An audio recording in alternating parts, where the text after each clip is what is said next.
Hey everybody, back for another video. In this video series, similar to the guest brewer video series, we're going to be joined by a guest brewer. We're not going to be doing like the brew day with the videos, but we're going to be talking about the recipe in detail in Brewfather, the brewing considerations, and then we're going to be tasting the beer afterwards. And we've got a very special guest today, and we're going to be doing a Russian Imperial Stout. This is your style. Tell us about what to expect. That's my favorite style. I'm looking forward to talk to George. It's our guest today.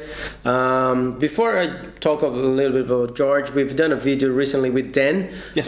Dan is a fairly new brewer. He's been brewing for 3 years, and this year he got the best brewer of Champion brewer of Australia. Fantastic achievement. But the guy we're talking today, George, he's an old style brewer. He's probably been brewing over 10 years. Okay. We're gonna find out very soon. And he's got this recipe which he's been brewing for. He's got medal for this recipe since 2013.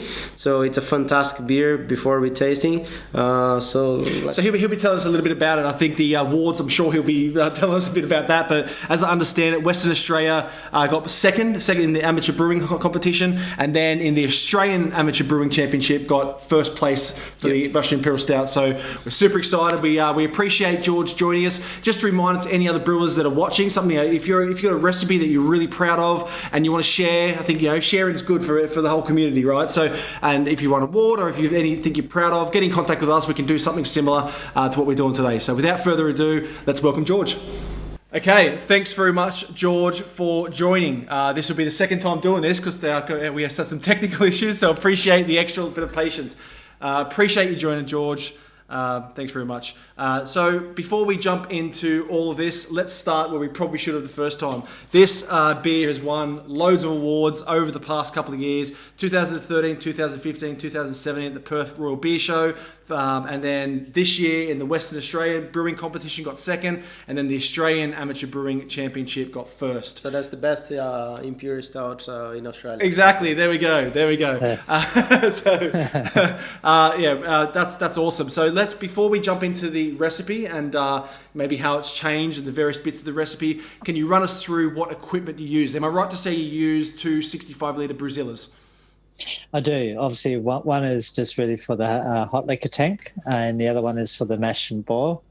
So the understanding is you can't go more than 16 kilos in the 65 litre. But obviously, I've reduced the amount of kilos in this recipe and added a kilo of light DME in it. Fantastic. So with this recipe, you've published it on Brewfather. It's as it's named on the screen here.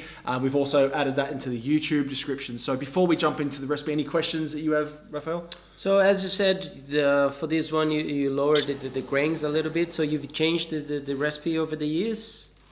I certainly have. When it first started out, it was too muddy. It was just way too rich. By lowering the actual the grain bill, you actually start to improve the certain specialty malts to shine a little bit more, but still allowing that backbone marisota to shine through as well. Is there a beer that you based on, or there are Imperial Stouts out there that you really like and you try to clone, or is there any something that you based this beer on? Or? I think it's a mixture of different recipes, like from John Palmer in America, and Charlie Pepperson, and just YouTube channels when they do their Russian Imperial Stouts, and I think I just get bits and pieces from all that information, and you just make it your own in the end. So you mentioned in the previous recording that you've been brewing for well over 10 years, started on the old kind of Cooper's kits. So when did you move into like this, the modern, what we call like the modern day kind of all grain brewing? It was probably the late in 2011 when I decided to move into and invest into all grain brewing. It's a cheap hobby, right? No, it's not. as long as my wife doesn't really know how much I've spent. Okay, perfect. So let's should we jump into the recipe, kind of the breakdown and kind of how you got there, right? So I know you can't see our screen, but I'm sure you know this recipe. Let's talk about the fermentables. So do you want to run through the various kind of grain and maybe what you've selected and why, or should I kind of read it out? How should we do this?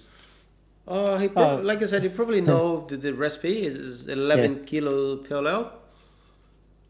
Yeah, it's 11 kilograms of marisota from that's the actual backbone of the recipe that gives that nutty flavor to the beer. Mm-hmm. And then you have three dark grains, right? So you have Carafa 3, you have chocolate, and you have roasted barley. How did you come up with the three different grains and the quantities? It was really trial and error. Before, in the previous recipes, they were a lot higher, in like they were close to like 500 grams each. But like just by listening to other brewers and judges that judged the beer, they've said that there's a few tweaks you need to do, like lowering a couple of things here and there, and eventually you just come to this one recipe that seems to be balanced. Yeah, excellent. And then you've got some crystal in there as well. Like I say, it looks like it's been refined and kind of over the course of a long time. So from the hops, run us through the hops, how you kind of arrived at that. Well, obviously, you want to keep to an earthy, floral hop aroma, and if you look at history with the Russian Imperial Stouts, that tend to have the English hops, so like the Challenger and the East King Goldings. So I just kept to two different hops, one really for bittering and the other one just for a slight aroma and flavour. Yeah, I like the English style Imperial Stouts. I'm not a big fan of American. But before we go any further, I think I have a very good question. I'm just seeing you have pre-boiled 39 liters and the batch volume is 28 liters. Most brewers out there try to go 19 liters, which is a keg. Is that how much beer you have at the end, 28 liters? It's very close because I actually do no chill in a cube, and the cubes that I buy are from Bunnings. They say they're 25 litres, but in actual fact they're 27 litres. So I'm just allowing that just to fill the cube to the top. Okay, so is it right to say if someone wants to end up with a 19-liter keg, they should drop this recipe for like 2/3 or scale down to like 2/3 to the recipe? Because it's not so big, really. You can scale it quite easy on Brewfather or Beersmith, and that allows you to do that, and it keeps the same profile, same flavour, aroma as well. Good. Yeah, fantastic. So let's talk about the. I mean, it's pretty. The water profile is the Imperial Stout. So that's pretty kind of straightforward from the salts. It's very low in salts. Yeah. Yeah. So let's talk about like this is something that I've probably done maybe on 7 or 8 brews, right? So I'm still kind of getting into it. I've been brewing like Neepers, and a bit of sours and stuff like that. So I've not used these the various Finings. So I'd like to talk a little bit about what you're hoping to achieve from them. I notice you're using 3 different types. So maybe let's start with Polyclar Brew Bite. So what are you using that specifically for? That's ready for chill haze. So it's another form of to drop the proteins in the beer, and it's more for like when you're actually pouring into your glass or your beer mug, you're not getting that chill haze. That's what I'm use it for mainly. But the other one is Wellflock, which is the main protein to drop out, and then just use my yeast nutrient at the same time in 15 minutes. All 3 are put in at 15 minutes up the boil. You got some gelatin in there as well? Yeah, that's it's in second. It says they're secondary, but it's actually put in the keg. So when I start the keg, that's when I'll put the actual the gelatin in. Perfect. And then for the yeast, you have the Mangrove Jacks M15. Yeah. I believe 7 years ago that was not available? Did you use something different? Do you think it's changed a lot? Or? Oh yeah. Before years ago, I was using say like a English Ale 2, that type of strain. But what I found, it was purely by accident, where they didn't have English 2.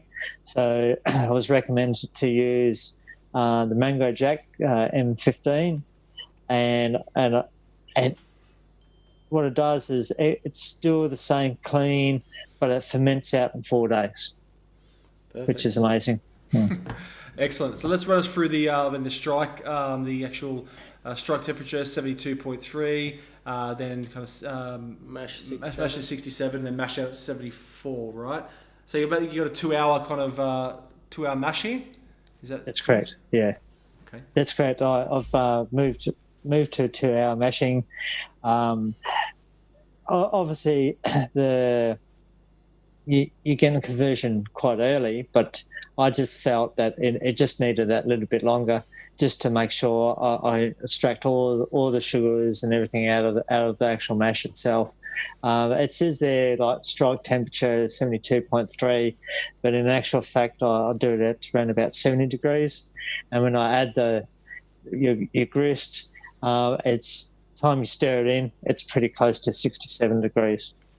Fantastic. And then the fermentation starts quite low. You pitch at 17, and then let it raise a little bit, 18, and then finish off 22. Yeah. When I had the cubes the day before, I had them in the fridge, and I had them sitting at 16 degrees. When I added them to the fermenter, the time that you pour it in, putting oxygen into the wort, it's around about 17 degrees, and that's when I pitch the yeast, and then leave that for 24 hours before I bump it up to 18 degrees. Perfect. So it's a big beer, 10%. Did you just say you use pure oxygen? Do you? I do, pure oxygen. You're still getting, like, when you're tipping from the cube into your fermenter, you're still getting a lot of oxygen that way. But just to make sure that I'm just getting just that right amount of oxygen in there into the actual wort itself, just to help that yeast get started straight away. Just before pitching, because I've seen brewers doing before pitching and then 24 hours again, another. Yeah, well, within a matter of, once I finish using the oxygen and adding the yeast nutrients, it's pretty much within about half a minute or so when I start to pitch the yeast. Perfect. Excellent. So then you got probably 22 degrees, cold crash for 5 days, and then let it condition for a month. Yeah. So that's for bottling, conditioning, but with kegging, it's a lot quicker than that. Perfect. Excellent. So we appreciate you running through and sharing. I think this is it's fantastic to share. Not just because we got a channel. It's I think it's great for the community, and appreciate you jumping on and sharing the recipe and talking us through it. So let's get to the most exciting part, and let's pour the beer and let's taste the beer. It's time. Just before we pour, we should mention we're not getting anything from Kegland, but that's what George supplied us, a nice keg. Thank you very much again. Thank you so much. It's very handy, isn't it? So you just transfer the beer in there, and then just do the pour. Might do a little bit trick on that one. There we go. Looks a little better. Yeah, I'll fix that one. Looks good at that one. Looks fantastic. Yeah, nice. That's a 10% beer on a school night. Perfect. Okay. Cheers. Cheers, George. Thank you very much. So it looks fantastic. It smells fantastic. Very nice, small bubbles, nice and creamy head, like mocha. Yep. It's a very good looking beer. So before we kind of taste, and when you think of like Russian Imperial Stout, George, like what do you love about the style? What are you expecting from, maybe not as well as from this beer, but from the style in particular, right? What over to you. What do you expect from the Russian Imperial Stout? Well, you expect big, bold, fruity, the bit of fruitiness, sweetness that's in there, full body beer. And obviously the the alcohol does come through a little bit. But you're looking for a big malt background that comes shining through with just enough bitterness there just to balance it out. Yeah. Another thing is good to mention. Last winter, or this just gone winter, we tried a lot of imperial stouts, but every single one had like lactose or had some sort of adjunct. And this one is just a base beer, which is fantastic to see, because these days it's really hard to find a beer just like beer without any adjunct. Have you tried to use any adjuncts before? Did you like, or you're not a big fan of adjuncts, or? Yeah, I have tried. I have used try in the past, like coffee beans, a bit of chocolate. I've added before, but it just made it too muddy. It had that artificial taste to it. So then that's when I've just gone back to the original recipe and just tweaked it here and there. Okay. Let's get on the nose. Let's get on the taste. I'm excited about this one. Yeah, I mean, we brewed like Raphael was saying, like a stout with adjuncts. We got third place for the speciality beer. It had lactose in it, had strawberries in it, had coconut in it, and so. But the judges commented on that kind of that malt complexity. I definitely get that with this, right? Like you can. Yeah, so this one's fantastic. That's no need to say best imperial stout of Australia. It does have a lot of chocolate, which I really like. And then there's like the roastiness, a little bit of coffee as well. Yeah. Really, really well balanced. A little bit fruity. I believe it's from the fermentation, I guess. Yeah, I'd love to see how as it warms up a little bit. Like I like most stouts, isn't it? Like it's cold, but it's not straight out of the fridge cold. We have to let it warm up we a left bit. outside for like 10-15 minutes. Oh man, that's fantastic. I'm gonna give this a taste. Cheers, everybody. Cheers.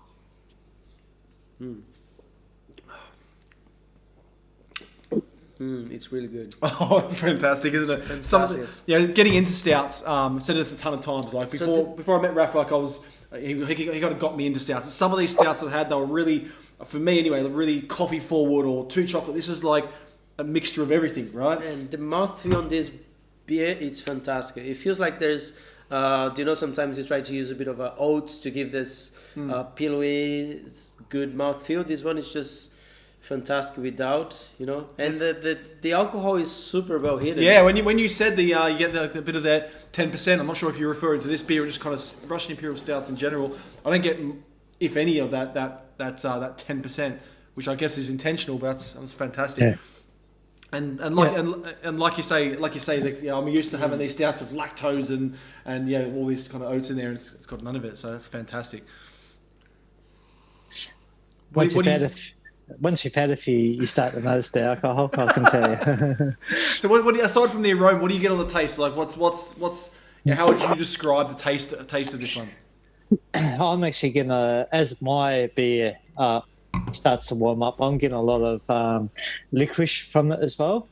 Mm-hmm. So on the taste and a little on the aromas as it starts to warm up, because your roast and your chocolate starts to slowly dissipate, and then you get other different types of flavours coming to the forefront. Yeah, fantastic. Oh man! And then the small bubbles coming up. It's just like, oh, that's a good shot. Yeah. Yeah. Very very nice. Congratulations one more time. Yeah. Thank you. So we should wrap this up. We're going to continue to finish off this with George, but like I say, if you're a 10% beer can be quite daunting for new brewers, right, to try. But you should definitely give this a go. This is fantastic. This would be great to have in the keg. George also mentioned, I'm not sure if it's in this shot or in the previous shot that we could not keep. He's got a lot of different awards, different recipes. His lagers, he's got like a lot of medals for his lagers. Summer is coming up. We might hit you again, George, if you want to share another recipe, one of your Australian lagers. Yeah, for sure. And also, I mean, we do guest brewers like brew days and stuff. So if you'd be interested in doing something like that, we'd be more than happy to either join you or you film some stuff and do some more things with you. That's we sincerely appreciate you dropping off the beer and spending some time with us on Zoom. So let's wrap it up there. Thanks again, George. Like every video, guys, we do loads of brew days. We do clone recipes. We're going to be doing some more. We've got some more guest brewers coming up. We do the occasional one too many hazy beer review and brew interviews. So appreciate you guys watching. If you haven't subscribed, please consider subscribing until the next beer related video. Cheers. Thanks, George. Cheers. Thank you.